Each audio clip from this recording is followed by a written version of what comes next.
Next 11ல இருந்து 13, 11ல இருந்து 13வது வசனம். இந்த வசனங்கள்ல நம்ம பார்க்கறது அவனுடைய ரிப்ளை. இதான் கான்வர்சேஷன் ஆஃப் த ஹெல்ப்லெஸ்ன்னு சொன்னோம். இந்த உதவியற்ற ஒரு மனுஷன் சுகம் பெற்றான். இப்போ அவன் ஒரு உரையாடல், இவனுடைய உரையாடல் இப்போ யூதர்களுக்கும் அவனுக்கும் நடக்கிறது. இயேசுவானவர் இந்த இடத்தில் இல்லை.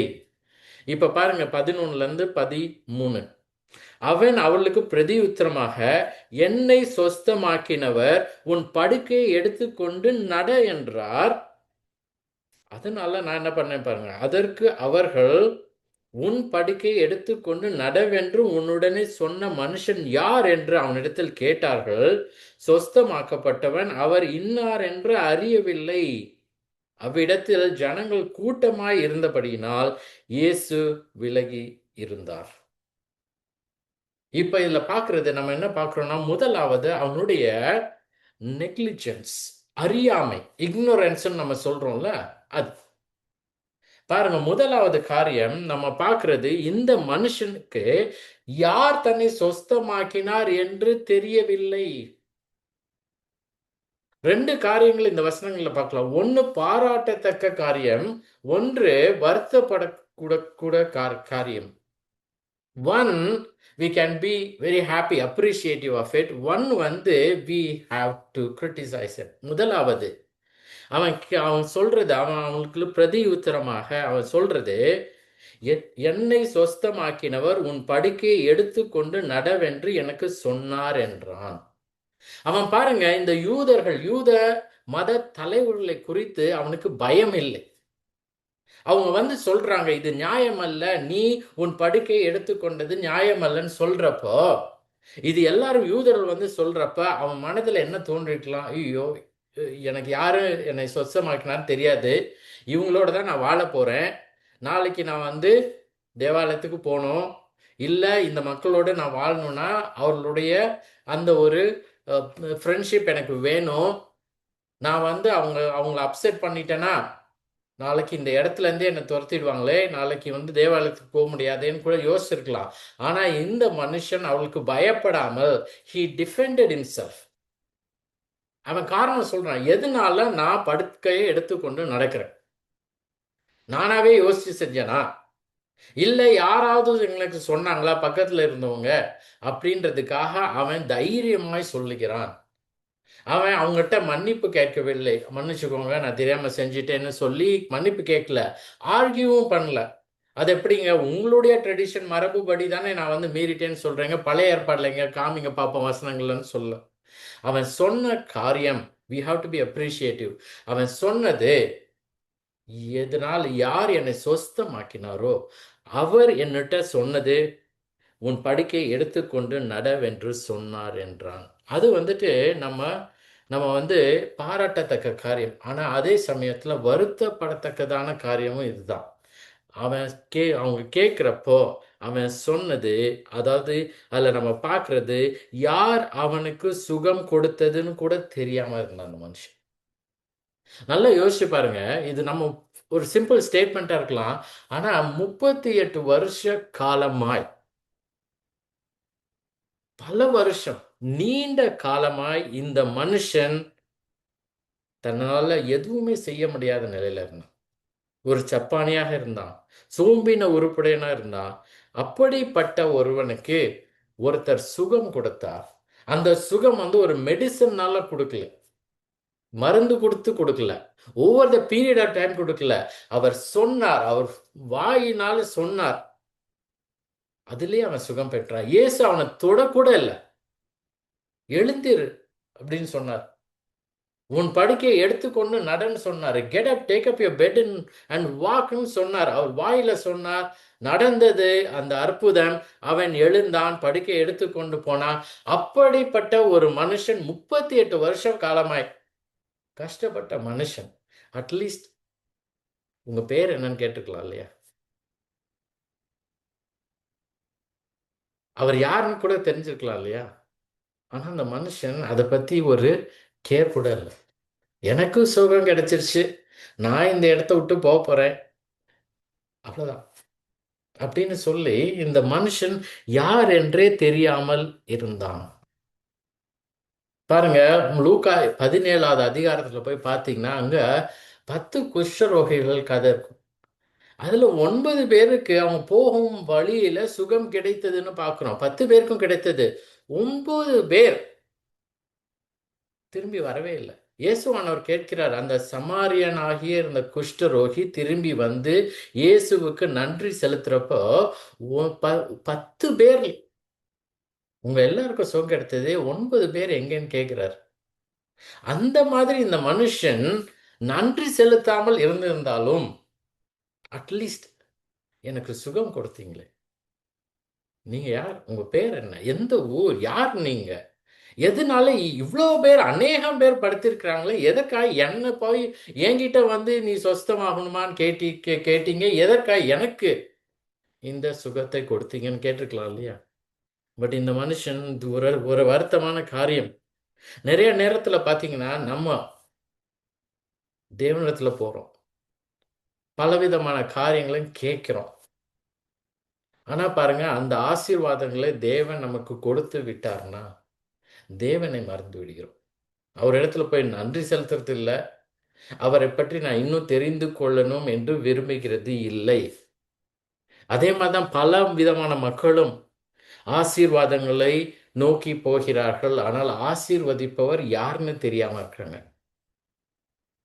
நிறைய மாதிரியான மக்கள் அடையாளங்களை நோக்கி செல்லுகிறார்கள். எனக்கு இந்த அடையாளம் காண்பித்தார்னா அவரிடத்துல நான் விசுவாசம் வைப்பேன்னு. ஆனா இரட்சகர் யார் என்று தெரியாமல் வாழுகிறார்கள். பலவிதமான காரியங்களும் நமக்கு தேவைன்னு சொல்லி சொல்றோம். ஆனா அந்த தேவையை கொடுப்பவர், பூர்த்தி செய்பவர் யார் என்று தெரியாமல் பல பேரும் இருக்கிறாங்க. இது வருத்தமான காரியம். நாம் தேவனிடத்துல போறப்போ, நமக்கு ஏதாவது வேணும் அப்படின்னு நினைக்கிறப்போ, முதலாவது தேவனிடத்துல போய் கேட்கிறது மட்டும் இல்லாமல் அதை கொடுப்பவர் யார், ஏன் இந்த தேவனிடத்துல நான் போகிறேன், இயேசுவானவர் யார், நான் ஏன் வந்து இயேசுவானவர்கிட்ட போய் நான் ஜெபிக்கணும், எவ்வளவோ கடவுள்கள் இந்த உலகத்துல இருக்காங்களே, இல்லை நான் ஜெபிக்காமையே பல மக்கள்கிட்ட போகலாமே, எதற்காக நான் இயேசுவனிடத்தில் ஜெபிக்கணும், ஏன் இயேசுவானவர் செய்வார் என்பதை நான் விசுவாசிக்கிறேன் இல்லை நம்புகிறேன் அப்படின்றத யோசிக்கணும். அப்போ இயேசுவானவர் யார் என்பதை உணர்ந்து நாம் எல்லாரும் தெரிந்து தேவனிடத்துக்கு நன்றி செலுத்த வேண்டும். ஸோ ஃபர்ஸ்ட் வந்து இக்னோரன்ஸ் ஆர் நெக்லிஜென்ஸ், அறியாமை ஆர் அசட்டை பண்ணிட்டான். ரெண்டாவது ஃபோக்கஸ். பாருங்க, இவ்வளோ நேரம் இந்த குணமாக்கப்பட்டவனை நோக்கி இருந்தது, யூதர்கள் மேலே இருந்தது. இப்போ இந்த ஃபோக்கஸ், இந்த கவனம் இயேசுவின் மீது திரும்புகிறது. பாருங்க அடுத்த வசனம். அதற்கு அவர்கள், உன் படுக்கையை எடுத்துக்கொண்டு நடவென்று உன்னுடனே சொன்ன மனுஷன் யார் என்று அவனிடத்தில் கேட்டார்கள். இதுல நல்லா நோட்டீஸ் பண்ணுங்க, அவங்க கேட்கறது உன்னை சொஸ்தமாக்கினவன் யார் என்று கேட்கவில்லை. பாருங்க அந்த வசனத்துல அவன் சொன்னது பாருங்க, 11 என்னை சொஸ்தமாக்கினவர் அப்படின்னு தான் ஆரம்பிக்குது. The man who healed me. அப்ப என்ன கேட்டிருக்கணும் அந்த யூதர்கள்? உன்னை சொஸ்தமாக்கினாங்களா? எங்க சொல்லு, உன்னை பத்தி எத்தனை வருஷமா இருந்திருக்க, என்ன உனக்கு நடந்ததுன்னு இதுதான் கேட்டிருப்போம். உனக்கு சொஸ்தம், இந்த அற்புதத்தை செஞ்சவர் யார் அப்படின்னு தான் கேட்டிருப்போம். ஆனா இந்த மனுஷர்கள் அதை பற்றிலாம் அவங்களுக்கு பொருட்டே கிடையாது. They didn't care about his healing. They cared more about breaking the Mosaic law. அவங்கள பொறுத்த வரையும் இவன் மோசேயின் நியாய பிரமாணத்தை மீறி விட்டான், அதுதான் முக்கியமாக இருந்தது. அவனுக்கு இவ்வளவு வருஷம் கழிச்சு ஒருத்தங்க சொஸ்தப்படுத்தினாரே, அவரை பற்றி எனக்கு தெரியணும் அப்படின்றதே கிடையாது. ஸோ அவங்க கேட்டது அந்த சொஸ்தமாக்கினவர் யார் என்று கேட்கவில்லை, உன் படுக்கையை எடுத்துக்கொண்டு நடவென்று உன்னுடனே சொன்ன மனுஷன் யார் என்று அவனை கேட்டார். ஏன் அப்படி மனுஷன் யாருன்னு கேட்டாங்க? பிகாஸ் இதுக்கு முன்னாடி என்ன, அவர் பேர் சொல்லவே இல்லை. இயேசுவானவர் தான் எனக்கு சுகம் கொடுத்தார்னு சொல்லவே இல்லை. அதுதான் நம்ம இங்க பார்க்கிறோம். அது மட்டும் இல்லாம அடுத்த வசனத்துல பாருங்க, இது 13வது வசனம். சொஸ்தமாக்கப்பட்டவன் அவர் இன்னார் என்று அறியவில்லை. இது நமக்கு சொல்றது யோவான் சொல்லுகிறார். இதற்கு முன்னாடி நம்ம பார்த்ததுல பார்த்தீங்கன்னா, இந்த முன்னர் வசனங்கள்ல முதலாவது யூதர்கள் வந்து அவங்கிட்ட சொன்னாங்க, இது நியாயமல்ல, இது ஓய்வு நாள், நீ படுக்கை எடுத்துக்கொண்டு போகிறது நியாயமல்ல. இது யூதர்கள் சொன்னாங்க. அதற்கு அவன் ரிப்ளை பண்ணான், என்னை சொஸ்தமாக்கினவர் உன் படுக்கை எடுத்துக்கொண்டு நடவென்று சொன்னார் என்று சொன்னான். இது அவன் சொன்னது. இப்ப பாருங்க கடைசியா, இது யோவான் நமக்கு எல்லாருக்கும் சொல்லுகிறது. ஏன் அவனுக்கு தெரியல அப்படின்றதுக்கான ரீசன் பாருங்க. யோவான் என்ன சொல்றார்? சொஸ்தமாக்கப்பட்டவன் அவர் இன்னார் என்று அறியவில்லை, அவ்விடத்தில் ஜனங்கள் கூட்டமாய் இருந்தபடியினால் இயேசு விலகி இருந்தார். Now the man who had been healed did not know who it was, for Jesus had withdrawn as there was a crowd in the place. கூட்டம், எக்கச்சக்க கூட்டம். இயேசுவானவர் அந்த இடத்திலிருந்து விலகி விட்டார். அந்த வார்த்தை வித்ட்ரான் அப்படின்னு இருக்கு இல்லையா, இந்த 13வது வசனத்துல நம்ம பார்க்கிறோம், விலகி இருந்தார் அப்படின்னு. அந்த கிரேக்க வார்த்தையோட மீனிங் நழுவி விடுவது. ஒரு கூட்டமா இருக்குது, குவைட்டா அந்த இடத்துல இருந்து போறது, சத்தம் போட்டுட்டு போறதில்ல, இல்ல எல்லார் கவனத்தையும் திருப்பிட்டு போறதில்ல, அவர் எங்க போனாருன்னே தெரியாத அளவுக்கு நழுவி விடுவது. ஏன் அப்படி இயேசுவானவர் செய்தார்? அந்த இடத்துல அநேகம் பேர் இருந்தார்கள். இயேசுவானவர் 38 வருஷமாய் வியாதியஸ்தன் ஒருவனுக்கு சுகம் கொடுத்து எல்லாருக்கும் தெரிய வந்தா அப்ப என்ன ஆயிருக்கும்னு நினைக்கிறீங்க? எல்லாரும் அவர் இடத்துல வந்திருப்பாங்க. எல்லாரும் தனக்கு சுகம் வேணும்னு கேட்டிருப்பாங்க. இல்ல எல்லாரும் அவரிடத்துல வந்து தங்களுடனே இருக்கணும்னு கேட்டிருப்பாங்க. எவ்வளோ காரியம். யோவான் 6ல் பார்த்தீங்கன்னா அவரை ராஜாவாக்க விரும்பினார்கள். அந்த மாதிரியான ஒரு காரியம் எதுவும் ஏற்படக்கூடாது என்பதற்காக இயேசு அந்த இடத்திலிருந்து விலகி இருந்தார். withdrawn quietly he went.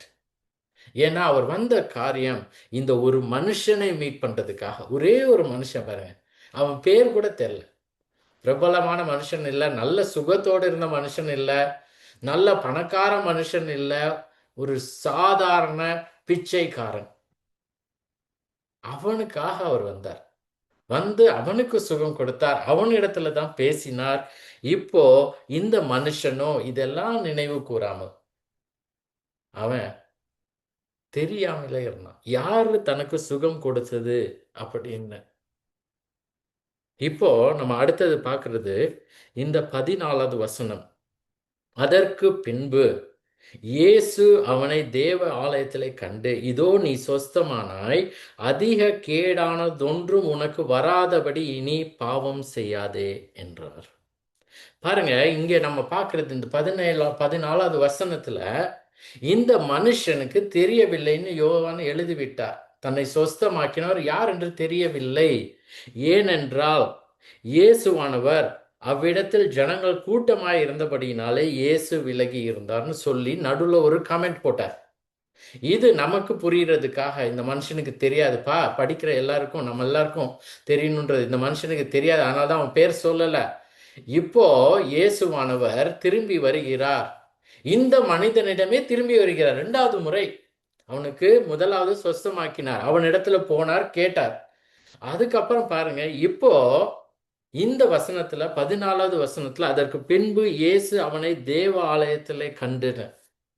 First நம்ம இந்த வசனத்துல பார்க்கிறது எஃபர்ட். இந்த வார்த்தையில் இருக்கு இல்லையா, கண்டு அப்படின்னு. Afterward Jesus found him. அந்த கிரேக்க வார்த்தையோட மீனிங் கண்டுபிடிப்பது. ஒரு காரியம் எங்க இருக்குன்னு தெரியலன்னா நம்ம என்ன பண்ணுவோம்? தேடுவோம், கண்டுபிடிக்கிறோம். இந்த வார்த்தையை தான் வந்துட்டு லூக்கா 4:17 போய் வாசிச்சீங்கன்னா, அப்பொழுது ஏசாயா தீர்க்கதரிசியின் புஸ்தகம் அவரிடத்தில் கொடுக்கப்பட்டது, அவர் புஸ்தகத்தை விரித்த போது அப்போ ஐசாயா 61 அதை கோட் பண்ணிட்டு, என்று எழுதியிருக்கிற இடத்தை அவர் கண்டு வாசித்தார்னு சொல்லி பார்க்கிறோம். இப்ப நம்ம பைபிள்ல கூட நம்ம ஓபன் பண்றோம், யோவான் 5ல் பார்க்கிறோம். நம்ம சும்மா கண்ணு மொழி திறக்கிறது இல்லை, அந்த இடத்தை நம்ம கண்டுபிடிக்கிறோம். அது போல இயேசுவானவர் அவனை கண்டுபிடித்தார். It took effort. நம்ம பார்க்கறது ரெண்டு காரியங்களை இயேசுவானவருடைய அந்த நேச்சர்னு நம்ம சொல்றோம் இல்லையா, அந்த இந்த மனித தன்மை தேவ தன்மைன்னு சொல்றது. முதலாவது அவர் சொஸ்தமாக்கினப்போ அவருக்கு இருந்த தேவ தன்மையை அவர் வெளிப்படுத்தினார். எப்படி? எழுந்திரு, உன் படுக்கையை எடுத்துக்கொண்டு நடவென்றார். He commanded. அங்க அவருக்கு சொஸ்தமாக்குறதுக்கான அதிகாரம், குணமாக்கும் அதிகாரம் அவரிடத்திலே இருந்தது. அவர் பிதாவின் இடத்துல போய் ஜெபித்து இவனை குணப்படுத்தவில்லை, அவரே குணப்படுத்தினார். ஏன்னா அவர் மாம்சத்துல தேவன், அது அவருடைய தேவ தன்மை வெளிப்பட்டது. இப்போ இந்த வசனத்துல இங்க நம்ம பார்க்கிறது, இயேசு அவனை தேவாலயத்துல கண்டுபிடித்தார். இது அவருடைய மனித தன்மை. ஏன்னா தேவ தன்மையா இருந்திருந்தால் அவர் கண்டுபிடிக்கணுன்ற அவசியம் கிடையாது. ஏனால் தேவனுக்கு எல்லாமே தெரியும். ஆனால் அவர் மனிதனாகவும் இருந்ததினால் அவர் ஒரு மனிதனாக போய் அவனை கண்டுபிடித்தார். அப்படின்னா அதற்காக அவர் it has to be intentional. நான் போய் அவனை பார்க்கணும் அப்படின்னு அவர் முதல்ல யோசிச்சிருக்கணும். கேஷுவலா இங்க நடந்து போறப்போ, ஓ அங்கதான் இருக்கானா, நான் போய் ஒரு நிமிஷம் பார்த்துட்டு வரேன்றது கிடையாது. This is a deliberate act of Jesus. நான் போய் பார்க்கணும், அந்த மனுஷனை நான் கண்டுபிடிக்கணும், அவன்கிட்ட நான் பேசணும், அவன்கிட்ட நான் வார்த்தையை சொல்லணும் அப்படின்னு சொல்லி இயேசுவானவர் முதலாவது ஹி டுக் எஃபர்ட், முயற்சித்தார். முயற்சி பண்ணி அவனிடத்துல போனார். ரெண்டாவது நம்ம பார்க்கறது இந்த வசனத்துல த செட்டிங் ஹேஸ் சேஞ்ச். நோட்டீஸ் பண்ணீங்களா? எங்க முதல்ல போனார்? பெதஸ்தா குளத்துக்கு போனார். இப்போ யோவான் என்ன எழுதுகிறார்? அதற்கு பின்பு இயேசு அவனை எங்க கண்டார்? பெதஸ்தா குளத்துல இல்ல, தேவாலயத்துல கண்டார். டெம்பிள். அங்க அவன் போனான். எதற்காக போனான் நமக்கு தெரியாது. நம்ம யூஸ்வலா என்ன நினைப்போம், அவன் போய் தன்னுடைய உறவினர்கள்ட்டையோ நண்பர்கள்ட்டையோ அவனுடைய ஊருக்கு போயிருப்பான்னு. ஆனா இந்த மனுஷன் தேவாலயத்துல இருந்தான். அவன் நேரடியா அங்க போனானா இல்ல இவர்கள் சொந்தக்காரங்க எல்லாத்தையும் பார்த்துட்டு அங்க போனானான்னு தெரியாது. எதற்காக போனான்னு சொல்லப்படவில்லை. நம்ம பார்க்குறோம் லெவிட்டிகஸ் லேவியராகமம் 7ல் ஸ்தோத்திர பலின்னு சொல்லி கொடுக்கணும்னு சொல்லி இருக்குது. மேபி அவன் அதுக்காக போயிருக்கலாம், தேங்க் ஆஃபரிங்காக. நமக்கு தெரியாது, எதற்காகன்னு தெரியாது. அது மட்டும் இல்லாம இன்னொன்னு யோவான் நமக்கு சொல்லலை, ஆஃப்டர் வேர்டுன்னு இருக்குது, அதற்கு பின்புன்னு. எவ்வளோ நேரம் கழித்து அந்த இடத்திற்கு அவன் போனா, இயேசுவானவர் எப்போ அவனை பார்த்தாருன்னு தெரியாது. அது அதே நாளாக இருந்திருக்கலாம். அப்படிப்பட்ட ஒரு சிச்சுவேஷன் இது. அவன் அங்க இயேசுவானவர் மீட் பண்றான். திருப்பி இயேசுவானவர் அவனை மீட் பண்ணிக்கிறார். ராதர் அங்க அந்த தேவ ஆலயத்துல முதலாவது நம்ம இதுல பாக்குறது அவர் பேசுகிறது இல்ல. சோ முதலாவது நம்ம என்ன, செகண்ட் செட்டிங் சேஞ்ச் ஆயிடுச்சு. இருந்த இடம், அமைப்பு, சூழல். இது தேவாலயத்துல எல்லாரும் அங்க எதிர்க்கு வருவாங்கன்னா தேவனை வழிபட. அப்படிப்பட்ட இடத்துல இந்த மனுஷன் இருக்கான், குணமாக்கப்பட்ட மனுஷன். மூணாவது பாருங்க, த ரிமைண்டர். இயேசுவானவர் அவனுக்கு ஒரு காரியத்தை ஞாபகப்படுத்துகிறார், நினைவுக்கு கொண்டு வருகிறார். அவர் சொல்லுகிறது இதுதான், இதோ நீ சொஸ்தமான, see you're well, you have been healed, நீ சொஸ்தமாக்கப்பட்டு விட்டாய். இதை ஏன் இயேசுவானவர் சொல்லணும்? அவனுக்கே தெரியாதா? அவனுக்கு தெரியும். ஆனா பாருங்க, பல நேரங்கள்லையும் எப்படி நம்முடைய வாழ்க்கை இதற்கு முன்பாக இருந்தது என்பதை மறந்து விடலாம். we might not understand. எவ்வளவு முக்கியமான ஒரு காரியம். 38 வருஷம் யாராவது வந்துதான் அவனுக்கு ஹெல்ப் பண்ணணும். ஒருத்தர் தான் கொண்டு அவனை கொண்டு போய் அந்த இடத்துல படுக்க வைக்கணும். எல்லா மனுஷர்கள், எல்லா வியாதியஸ்தர் மத்தியிலும் இருந்தான். இன்னைக்கு இயேசுவானவர் போய் மீட் பண்ற அன்னைக்கு அவன் தேவ ஆலயத்துல யாரோட ஹெல்ப் இல்லாம, உதவியும் இல்லாமல் அவனே நடந்து போய் தேவாலயத்துல இருந்தான். அதை அவன் உணரணும்.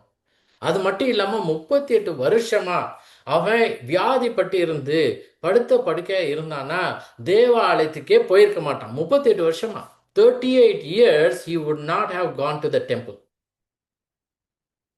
38 வருஷம் கழிச்சு இந்த டைம்ல தான் அவன் முதலாவதாக டெம்பிள் போனான், தேவாலயத்துக்கு போனான். இதெல்லாம் அவன் உணரணும். அப்படின்றதுக்காக இயேசுவானவர் அவங்கிட்ட சொன்னது, see you are well, இதோ நீ சொஸ்தமானாய். அப்படின்னு சொல்லிட்டு அந்த பிசிக்கல் உடல் பிரகாரமான சுகம் பெற்றதை வைத்து அவர் ஒரு ஒப்பிட்டு அவனுடைய மனநிலைமையை பற்றும் அவர் சொன்னார். பாருங்க அவர் என்ன அடுத்தது சொல்றாருன்னு சொல்லிட்டு, இதுதான் வார்னிங், அவர் கொடுத்த வார்னிங். அதிக கேடானதொன்றும் உனக்கு வராதபடி இனி பாவம் செய்யாதே என்றார். see you are well அப்படின்னு சொல்லிட்டு sin no more. அது எப்படிங்க பாவம் செய்யாம இருக்க முடியும்? இது என்ன மாதிரியான ஒரு கட்டளை? நாம எல்லாரும் மனிதர் எல்லாருமே பாவ சுபாவத்துடன் தான் பிறந்திருக்கிறோம். அந்த பாவ சுபாவம், பாவம் செய்கிறதுனால தான் நமக்கு சுகவீனம் வருகிறது, மரணம் வருகிறதுன்னு சொல்லி ரோமர் 5வது அதிகாரத்துல நம்ம பார்க்கிறோம். அப்படிப்பட்ட காரியத்துல எப்படி ஒருத்தர் நீ பாவம் செய்யாதே அப்படின்னு சொல்லலாம்? அப்படி இருக்க முடியாதே. அத இந்த மனுஷன் புரிந்து அறிந்து இயேசுவின் இடத்துல எப்படி நான் பாவம் செய்யாம இருக்க முடியாதே, என் ஆத்துமா பாவத்தினால் நிறைந்திருக்கிறதே, நான் எப்படி பாவம் செய்யாம இருக்க முடியும், அதனால நான் எப்படி தேவனிடத்துல வர முடியும் என்பதை இந்த மனிதன் உணர்வதற்காக மட்டுமே இயேசுவானவர் sin no more, பாவம் செய்யாது என்றார். எப்படி இந்த டாக்ஸ் கலெக்டர்னு நம்ம சொல்றோம், இந்த டாக்ஸ் கலெக்டர் லூக்கா 18ல ஆயக்காரன், தேவனுடைய இது ஒரு பேரபிள், இது ஒரு உவமை. அதுல இயேசுவானவர் சொன்னப்போ இந்த ஆயக்காரன் மேல கூட கண்களை ஏறெடுத்து பார்க்காமல் தன்னுடைய மார்பை அடித்து கொண்டு, தேவனே பாவியாகிய என் மேல் கிருபையாயிரும்னு சொல்லி கதறி அழுதான். அந்த மாதிரி இந்த மனுஷனும் தான் பாவி, தனக்கு ரட்சிப்பு வரணும்னா இயேசுவையும் கிறிஸ்துவையும் விசுவாசிக்க வேண்டும், அவர் மூலமாக தான் தேவன் ரட்சிப்பை அளிப்பார் என்பதை அறிய வேண்டும் என்பதற்காக இயேசு சொன்னார். அவன் ஒரு மோசமான பாவத்தை பண்ணியோ ஒரு குறிப்பிட்ட பாவத்தினாலேயோ இது வந்தது, இந்த மாதிரி 38 வருஷமாய் அவன் வியாதியஸ்னா இருந்தான் என்பதை குறிப்பதற்காக இல்லை. ஏன்னா எல்லாருமே பாவிகள் தான். இயேசுவானவர் நீ பாவம் செய்யாதே என்று சொன்னது அவன் தன்னுடைய மனது, தன்னுடைய ஆத்தும ரீதியில் எவ்வளவு பாவியாய் இருக்கிறான் என்பதை உணர்த்துவதற்காக. It is to show that he was sinful. sin no more, பாவம் செய்யாதே என்று சொன்னார். நம்ம பார்க்கிறோம் யோவான் 9வது அதிகாரத்துக்கு போங்க. அங்க ஒரு குருடன், பிறவியிலிருந்தே குருடனாய் இருந்த ஒருவனுக்கு இயேசுவானவர் சுகம் கொடுத்தார். இது யோவான் 9வது அதிகாரம் 35லிருந்து 38. அங்க ஒரு டிஃபரெண்ட் ரெஸ்பான்ஸ் பார்க்கிறோம். அங்கேயும் இயேசுவானவர் சுகம் அளித்தார். அங்க பாருங்க, இந்த குருடன், பார்வை பெற்ற குருடன், இயேசுவானவர் சொன்னதை வைத்து அவன் கேள்வி கேட்டு ரட்சிப்பை பெற்றுக்கொள்கிறான். 35, இது யோவான் 9:35லிருந்து 38. அவனை, இது குருடன், அவனுக்கு பார்வை கிடைத்த பிறகு அவர்கள், இதுவும் யூதர்கள், பரிசேயர் புறம்பே தள்ளிவிட்டதை இயேசு கேள்விப்பட்டு அவனை கண்டபோது, பைபிள்ல இங்க இயேசுவானவர் சுகம் கொடுத்ததுல 2 முறை தான் இயேசுவானவர் சுகம் அளிக்கப்பட்டவர்களை பார்த்து கண்டுபிடித்து பேசினார். அதுல முதலாவது யோவான் 5ல் he did it for this invalid man. 2வது அவர் கண்டுபிடித்தது, சுகம் கொடுத்து அவனையே போய் கண்டுபிடித்தது இந்த குருடன். அப்போ அவர் போய் அவனை கண்டுபிடித்து, அவன் எங்க இருந்தான்னு தெரியாது, ஆனா அவனை கண்டுபிடித்து நீ தேவனுடைய குமாரனிடத்தில் விசுவாசமாய் இருக்கிறாயா என்றார். பாருங்க, இயேசுவானவர் அவங்கிட்டையும் அந்த பிசிக்கல் உடல் பிரகாரமாக இருந்த குறைவை அவர் பயன்படுத்தி அவனிடத்துல, அவன் உடல் நலம் விசாரிக்கல, இல்ல நீ என்ன பண்ண போற இனிமேல், யார் உன்னை பார்த்துக்கோ, அதை பத்தியே அவர் கேட்கல. நீ விசுவாசிக்கிறாயா, தேவனுடைய குமாரனிடத்தில் விசுவாசிக்கிறாயா, மனுஷ குமாரனிடத்தில் விசுவாசிக்கிறாயா என்றார். இங்கே நம்ம பார்க்கிறது, பாவம் செய்யாதே அப்படின்னு சொன்னார். இங்கே இந்த குமாரன், நீ தேவனுடைய குமாரத்தை விசுவாசமாய் இருக்கிறாய் என்றார். அதற்கு அவன், ஆண்டவரே, அவரிடத்தில் நான் விசுவாசமாய் இருக்கும்படிக்கு அவர் யார் என்றான். ரிப்ளை, அவன் கேட்கிறான், யார் அது? அவரிடத்துல நான் விசுவாசிக்கணும்னா அவரை பத்தி சொல்லுங்க, அவர் யார் அப்படின்னு கேட்டப்போ இயேசு அவனை நோக்கி, நீ அவரை கண்டிருக்கிறாய், உன்னுடனே பேசுகிறவர் அவர்தான் என்றார். உடனே அவன், ஆண்டவரே விசுவாசிக்கிறேன் என்று சொல்லி அவரை பணிந்து கொண்டான். ஹி வொர்ஷிப்ட்னு இருக்கு. அப்படின்னா என்ன அர்த்தம்? இயேசுவே தேவன். அதனாலதான் வொர்ஷிப் என்பது பணிந்து கொள்ளுதல், வழிபடுதல் அப்படின்றது தேவனுக்கு மட்டும்தான். அந்த மனுஷனுக்கு தெரிய வந்தது. இயேசுவானவர், நீ தேவனுடைய குமாரனை விசுவாசிக்கிறாயான்னு கேட்டப்போ அந்த மனுஷன் குவைட்டா இருந்துட்டு அந்த இடத்த விட்டு போகல. ஆனா பாருங்க, இந்த மனுஷன் வியாதியஸ்தன், 38 வருஷ காலமாய் இருந்த வியாதியஸ்தன், இயேசுவானவர், நீ சொஸ்தமானாய், அதிக கேடானதொன்றும் உனக்கு வராதபடி நீ பாவம் செய்யாதே என்றார். அதற்கு அவன் என்ன சொன்னான் பாருங்க, என்ன போட்டிருக்குது? அவன் ஒண்ணுமே சொல்லு. அது எப்படி இருக்க முடியும்? எதனால என்கிட்ட இதை சொல்றீங்க? இவ்வளோ பேர் பாவிகள் தானே, ஏன் என்கிட்ட மட்டும்? அது எப்படி நான் இருக்க முடியும் அப்படின்னு சொல்லி ஒண்ணுமே சொல்ல. அடுத்தது நம்ம அதுல பாக்குறது, அவன் போய் யூதர்களிடத்துல போய் சொல்றான், யார் அவனை சொஸ்தமாக்கிட்டது. இது ஒரு வருத்தமான ஒரு செயல். தேவனை தெரியாத ஒரு மனுஷனாக அவன் மீதியான காலத்தை கழித்தான். நிறைய நேரம் நமக்கு சுகம், உடல் பிரகாரமாக சுகம் கிடைச்சதுன்னு சொல்லி சந்தோஷப்படுறோம். இயேசுவானவர் சொல்றது, அதை விட மிகவும் சந்தோஷப்படத்தக்கதான ஒரு விஷயம் வேணும்னா அது நீ இயேசுவை கிறிஸ்து என்று விசுவாசிக்க வேண்டும். அப்போ ரட்சிப்பு கிடைக்கும். இல்லைன்னா அதுக்கப்புறம் இயேசுவானவர் அந்த வார்னிங்ல சொல்றது என்னது? அதிக கேடானது ஒன்றும் வராதபடி. Something worse will happen to you. நீ 38 வருஷ காலமா எவ்வளோ கஷ்டப்பட்டிருப்ப. அந்த கஷ்டம்லாம் நீ விசுவாசிக்கலன்னா படுற கஷ்டத்தோட கம்பேர் பண்ண ஒண்ணுமே கிடையாதுன்னு சொல்றார். ஏன்? அவன் நரகத்துக்கு தள்ளப்படுவான். அவன் தேவனுக்கு புறம்பே தள்ளப்படுவான். அவன் சதா காலமும் நித்திய ஆக்கினைக்குள்ளாக தள்ளப்படுவான். நீ இத நிமித்தம் நீ சொஸ்தமான உடல் ரீதியில, இப்போ உனக்கும் மற்ற யூதர்களுக்கும் மற்ற எல்லா மக்களுக்கும் தேவையானது ஆத்தும ரீதியில் சொஸ்தமாக்க. அதை நீ புரிந்து கொள்ள வேண்டும் என்பதற்காக இயேசுவானவர் அவன்கிட்ட போய், நீ சொஸ்தமானாய், நீ பாவம் செய்யாதே. அப்படி பாவம் செய்தால் கேடான காரியங்கள் நடக்கும்னு சொல்லி அந்த செட்டிங் எங்க இருந்ததுன்னா தேவாலயத்தில் இருந்தது. தேவனுடைய பிரசன்னத்தில் இருந்தது. இயேசுவானவர் முன்பாக இருந்தது. அந்த மனுஷன் அந்த ஆப்பர்ச்சுனிட்டியை மிஸ் பண்ணான். அந்த குருடனோ தேவனுடைய குமாரனை ஏற்றுக்கொண்டான், விசுவாசித்தான். ஆனா இங்க இந்த மனுஷன் அது எல்லாம் கேட்காமல், அவரை கனம் பண்ணாமல், அவரிடத்துல அன்பு செலுத்தாமல், அவரை ஏற்றுக்கொள்ளாமல், விசுவாசியாமல் அவன் அந்த இடத்தை விட்டு. நமக்கான ஒரு காரியம் என்னன்னா, முதலாவது நாம் எல்லாரும் இயேசுவின் இடத்துல விசுவாசிக்க வேண்டும். இந்த விசுவாசம் என்பது நம்ம வாழ்க்கையில just at the moment of salvation மட்டும் இல்லை.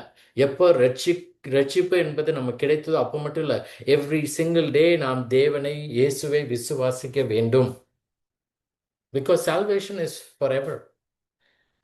அப்படி விசுவாசிக்கலன்னா இந்த மனுஷனை போல 38 வருஷமா வியாதியஸ்தனா இருந்த மனுஷனை போல இல்லாமல் அந்த பார்வை பெற்ற குருடனை போல தேவனுடைய குமாரனை கிறிஸ்து என்று விசுவாசியுங்கள். இப்பொழுதே அனுகிரக காலம், இப்பொழுதே ரட்சணை நாள். Now is a favorable time. Now is the day of salvation. நாளைக்கு இல்லை, இன்னைக்கு உங்கள் பாவங்களை அறிக்கையிட்டு தேவனிடத்துல, இயேசுவானவர் இடத்துல மன்னிப்பை பெற்றுக்கொள்ளுங்கள், விசுவாசியுங்கள்.